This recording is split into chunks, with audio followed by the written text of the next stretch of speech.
Whenever I get invited to a potluck or a Friendsgiving, I always bring something, but it is usually store-bought. A vegetable platter, some chicken wings, maybe a case of brews. But this year, I wanted to actually learn how to make the dishes I enjoy most at these gatherings. So today, I'm making my 3 favorite potluck dishes for the first time. The first item on my list is deviled eggs. It is a classic potluck dish, and honestly, nobody's casually making deviled eggs on a Tuesday. Except me, I guess. I start by using this little egg boiling device. You are supposed to poke a tiny hole with this thing so the eggs do not explode. While the eggs cook, I set up a bowl with ice and water. When the timer goes off, I drop the eggs straight into the ice bath. The sudden temperature change stops the cooking and makes the eggs shrink a bit. Also, peeling took longer than I expected. I really didn't want to break any eggs. Perfecto. I cut the eggs in half, scoop out the yolks, and start filling because the yolk mixture is the real MVP. Look at how delicate I am. For the concoction, I mix mayo, Dijon mustard, pickle juice, salt, and pepper. Looking back, I should have done something more creative. What do you all usually put in your deviled eggs? It's also funny how you just put the yolk back where it came from. Real innovative. Once they are back in their pods, I finish with paprika and boom, deviled eggs. After tasting them, I would give it a 7.5 out of 10. Good flavor, but it could have been stronger.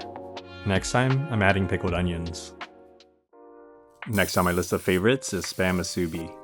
Spam musubi is a Hawaiian dish that is sweet, salty, and perfect finger food at a potluck. I start by cooking some rice and making the sauce for the spam. I cut the spam up into 6 big pieces. I could have just used pre-made teriyaki sauce, but I figured I'd try making my own. I then simmer cook the teriyaki sauce and begin frying the spam. Looks pretty good. I'll take 2 out to try something different later. With the remaining 4, I pour the teriyaki sauce in and glaze the spam.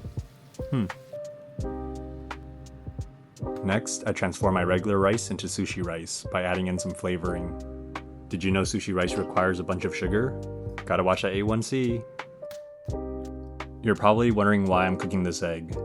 I figured because spam musubi is not a complicated dish, I thought I'd try a few variations. I've also never had this much power before. These are some pretty clean folds. Okay, the final step is to roll the spam. I add in a layer of rice. Looks nice and flat. Add the spam in, some furikake, some more rice. Give it a press. Then roll it up, just like I did in college. Just kidding, Mom. Hey, that's pretty good. Now I do the same thing, but this time I add in the egg. Another 10 out of 10 roll, if I do say so myself. The last variation I do is a kimchi gochujang musubi.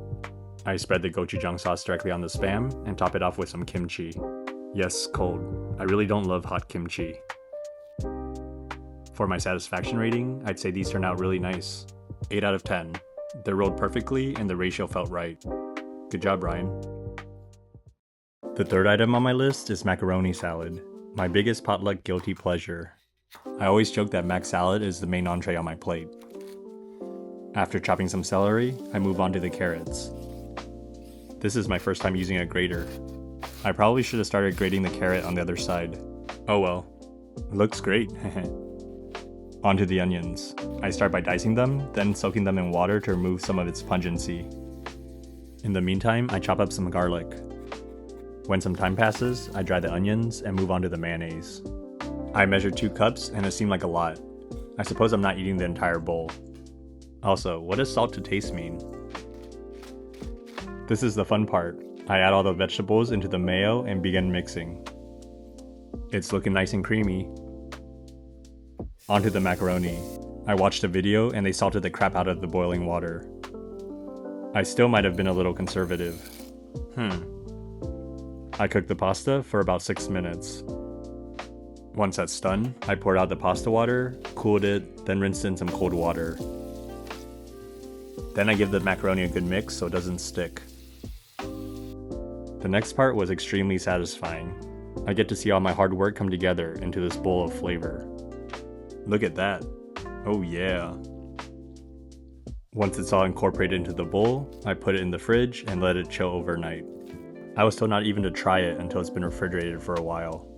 The next day, I pulled the mac salad out of the fridge. At this point, I was about to head out to a Friendsgiving party. Gave it a stir and scooped some out for a little taste before the event.